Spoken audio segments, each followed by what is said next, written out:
So we looked at DeFi lending during the merge in this work, and I'm Lioba, and this is joint work with both Schertenleib and Roger Wattenhofer, and we are from ETH Zurich. And as this has led to confusion multiple times in the past, this is ETH Zurich, the university, not ETH, the cryptocurrency. So before I dive right into our work, let's start with a discussion what lending is used for in traditional finance and DeFi and how the two differ. So in traditional finance, the most common use case for lending that people might be familiar with would be taking out a mortgage to finance a house. But you could also take out a loan to buy a car or some other consumption good. But then lending can also be used for speculative trading or to take on leverage. And additionally, if one wants to start a business, one can also take out a loan. So these are some of the use cases for traditional lending. Let's see how it compares to DeFi lending. So there are some commonalities. As with traditional finance, lending in DeFi can, for instance, be used for speculation or to take on leverage. But it is very commonly also used to facilitate arbitrage transactions in DeFi. And it has actually in the past been used to attack the lending protocol itself, for instance, as well as other protocols. And finally, the last use case I want to mention is what we refer to as event-driven arbitrage. And in this work, we basically study a sample case of this event-driven arbitrage of DeFi lending protocols doing the merge on Ethereum. So before I go right there, I will first start by giving a short explanation of how DeFi lending protocols generally function.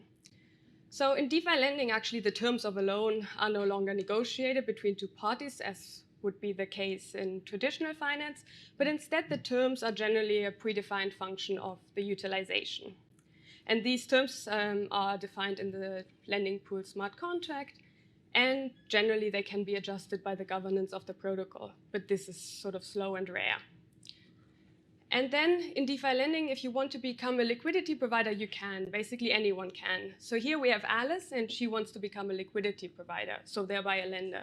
And all she must do is she must deposit her coins, which in her case now are USDC, and into the lending pool.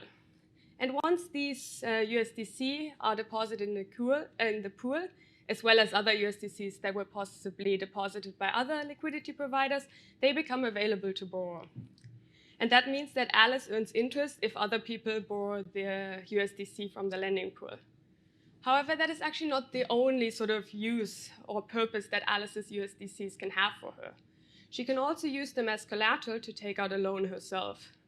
The pool will likely also hold many other coins deposited by other liquidity providers. And Alice can use her USDC collateral to, for instance, borrow ETH. So now here we have Alice's position on the lending protocol. She has deposited USDC and taken out ETH debt. The height of the two bars sort of indicate the respective value of the two. And an important sort of thing for DeFi loans are that they are always over-collateralized. So basically what that means is just that the value of the debt needs to be lower than the value of the collateral. Additionally, there's what is known sort of as the maximum loan-to-value ratio, which sort of defines the maximum value the debt can have in comparison to the collateral. But for Alice, this also means that as long as her position does not violate these constraints, as long as the value of her debt isn't too high in comparison to that of her collateral, she can keep her loan for an undefined period of time and no one can make her pay back. So, but while she has a loan, she's of course paying for a loan. She's paying borrowing rates. And in this graph, I'm showing the rates for ETH on Aave and Compound, which are the two biggest lending protocols on Ethereum. And basically, the rates are as a function of the utilization. And the rates also increase as utilization goes up. So the more ETH is borrowed from the pool, the higher the rates will be. Notice that Aave actually offers both variable and stable loans. And stable loans, the borrow rate is fixed for the duration of the loan, at least generally. And with variable loan, the borrow rate gets adjusted every block according to the current utilization. Compound, on the other hand, only offers these variable loans. And Alice would now be paying these rates for the duration of her loan. However, in addition to her debt actually increasing as a result of her having to pay these borrowing rates, She will also have a slight increase in her collateral as she's likely receiving lending rates for borrowing out her collateral. The biggest relative change in value of her debt and collateral is, though, expected to be price fluctuations between the two. So the relative value of her debt might actually go down, which would allow her to take on additional debt, but it might also go up and come close to this maximum allowed debt to collateral ratio. And if her loan is in danger of no longer fulfilling this requirement, she has a couple of options. She can go ahead and just pay back the loan. She can top up her collateral. But if she doesn't act in time, then her collateral will become available for liquidation. So that just means that anyone can liquidate her loan and receive her collateral as a discount for repaying her debt. So now let's go into the actual details of this event-driven arbitrage that we study in this work. So the merge took place last December and marked Ethereum's transition from proof of work to proof of stake. However, ahead of the merge, it was clear that parts of the mining community were unhappy with this change. I mean, they would effectively lose their source of income, and they would continue mining on the proof of work chain. So what that means is that there would be a hard fork. So now in gray, I'm showing the Ethereum blockchain, which performed the switch to proof of stake. And in blue is the Ethereum proof of work blockchain that did not perform the switch and continued mining. And what that means, as with sort of any other hard fork, that any ETH you actually held in your account before the merge, so before this hard fork, you would then hold that amount of coins in your account on both the Ethereum blockchain as well as the Ethereum proof of work blockchain. So that's ETH on the Ethereum blockchain and ETHW actually on the Ethereum proof of work blockchain.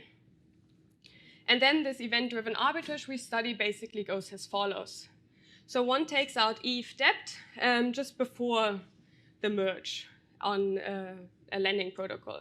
And then in the next block on the Ethereum blockchain, so right after the merge basically, one immediately repays the debt. And as interest rate payments for this time are likely to be small because the duration of the loan was very small. On the proof of work blockchain, on the other hand, you then still have your ETHW, which you can then potentially sell over profit. Note maybe importantly here that there's no point in actually repaying this loan because your collateral is very likely to be maybe some asset-backed coins, such as stable coins, which are entirely worthless on this chain. And now, as long as the relative price of the ETHW in comparison to ETH is larger than the interest rate payments you had to make for your duration of the loan, this should be a profitable strategy. And basically, as you can see here, ETHW was sort of worth a couple of % of ETH right around the merge. So lending protocols were aware of this ahead of time, and sort of they were a bit fearing mass liquidations that would result from rising interest rates for already existing ETH loans. And this rise of interest rate would be driven by this increase in demand for ETH loans. So they chose to intervene. And what Aave actually did is they chose to entirely pause ETH lending in an effort to prevent these mass liquidations. And now let's sort of start by looking at the Aave lending market for ETH ahead of the merge and in the aftermath. So here the light blue line shows when lending was paused and the dark blue line shows when the merge took place. And we will look at the liquidity and the debt on Aave during this period. And what we now see is the stable debt and the variable debt on Aave, and basically the total debt, so the sum of the two rows ahead of the merge until lending was paused. From then on, no one could take on any debt anymore. At the same time, the liquidity, which we are now showing in purple, actually dropped. So even after lending was paused, this liquidity sort of was dropping. So liquidity providers were fleeing the protocol. Most importantly, though, here is now the yellow line, which is the available liquidity, and that dropped to 0 ahead of the merge. So meaning that those liquidity providers that were still in the pool at this time, they no longer had the option to leave. And actually, these were mainly small liquidity providers. So the bigger ones left in time. And also this means that the lending market for ETH on Aave had dried up, so no one could do anything anymore. And now let's also look at the utilization and the rates, and basically as expected, both of them peaked right before the merge. Actually, the borrowing rates reached a little more than 100%, annualized though. This might seem like a lot, but people were only paying this for a couple of days max. So it's actually not too much. However, what this increase in rates and utilization also indicates that there is this increase in ETH borrowing demand as we suspect, which further indicates that people were performing this hard fork arbitrage, as we're calling it. And to further test this hypothesis, we basically look at the wallets of those that were borrowing ETH on the Ethereum blockchain as well as the Ethereum proof of work blockchain. And we track any transfers from these wallets that were taking out the debt of ETHW directly to centralized exchanges, which likely indicates that they were selling it. And basically, we could track at least 38% of the ETH debt directly to centralized exchanges. What is important to note here that this is sort of a lower bound, because we're really only looking at direct, so one-hop transfers to these centralized exchanges in an effort to be not overstating this figure. So the other lending protocol we study is Compound. They chose to go a slightly different route, and their governance also chose to intervene. And what they introduce is a borrow cap, so no more than 100,000 ETH could be borrowed. And they also adjusted the borrowing rate curve, so they basically increased the rates. And now when looking at the Compound debt and liquidity market ahead of the merge, we basically also see that debt rises, so that's the green line, up to the red horizontal line, which is the borrower cap. Further, we also see that the liquidity as well as the available liquidity drop ahead of the merge. Here it's important though, the available liquidity does not drop to zero. That does not mean that additional loans could be taken out because the borrower cap was reached, but there were liquidity providers that could have still left. Not all of them though. And now we are also looking again at the utilization and the borrowing rate for Compound, and what we find is that they both basically spike ahead of the merge. Here though, they only reach 10% annualized, which is very little.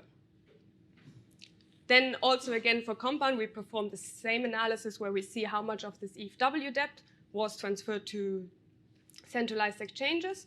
And we find here that it was 49% of the ETHW debt that was being directly transferred to centralized exchanges, indicating that this debt was in part being taken out to perform this hard fork arbitrage. Maybe as a side note here, the now infamous Alameda Research, so the trading firm associated with the FTX bankruptcy and loss of customer funds, was actually the biggest ETH borrower on Compound and also performing in this hard fork arbitrage. So that sort of already brings me close to the conclusion of this presentation.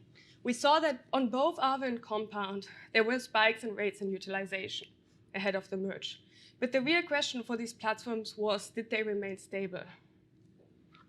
And to test this, we sort of look whether there were any of these mass liquidations that were feared, and we find that there was no noticeable spike in liquidations ahead of the merge. Additionally, we also sort of quantify the bad debt around the merge on the protocol, and also there's no increase.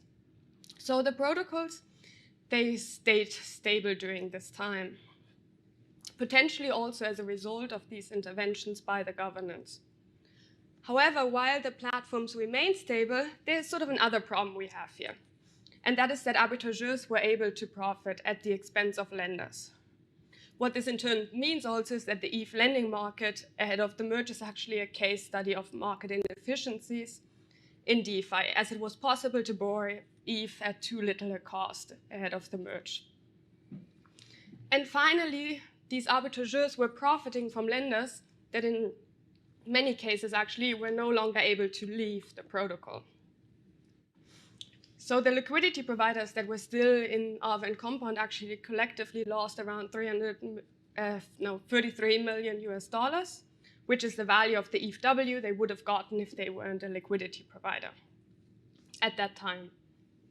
So to conclude, the lending protocols really had a target conflict here ahead of the merge. They wanted to ensure stability, but probably also fairly compensate their liquidity providers. What they were able to do is ensure that the protocol remained stable, but their liquidity providers were not fairly compensated, and they are an essential part of the ecosystem. So basically, as a final thought I want to leave you with, this study really exemplifies the complexity of designing these lending protocols that are governed by predefined functions and rules instead of sort of how it's done in traditional finance.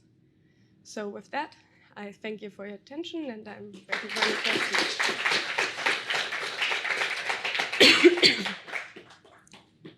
Thank you, Lioba. Are there any questions? I'll get back here first, back to the front. So thank you for your talk. It actually reminded me. So I put this trade on, and I'd actually completely forgotten about the Ethereum proof of work side of the trade, because as soon as we got our Ethereum out, the chain is a ghost. You know, the stable coins are worthless.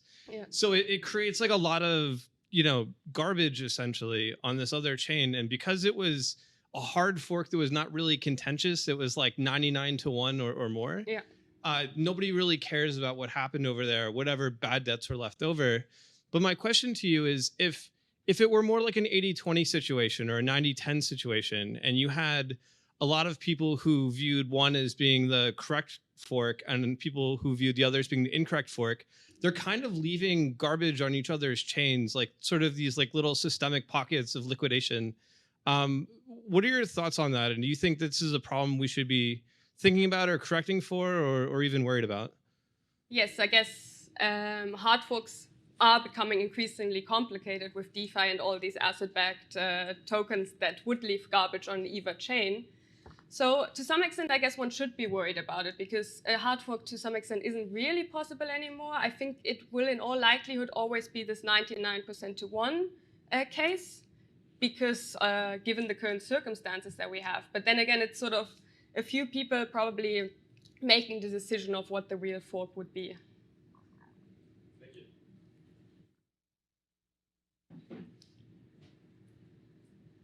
Thanks for the talk. I was also involved in some things around lending markets at this time, and it was an interesting time, especially for liquidations. I think in general, this is a problem that needs to be addressed. I have two questions. One is the third lending market, Euler, did basically nothing. So I wonder what you thought about their approach.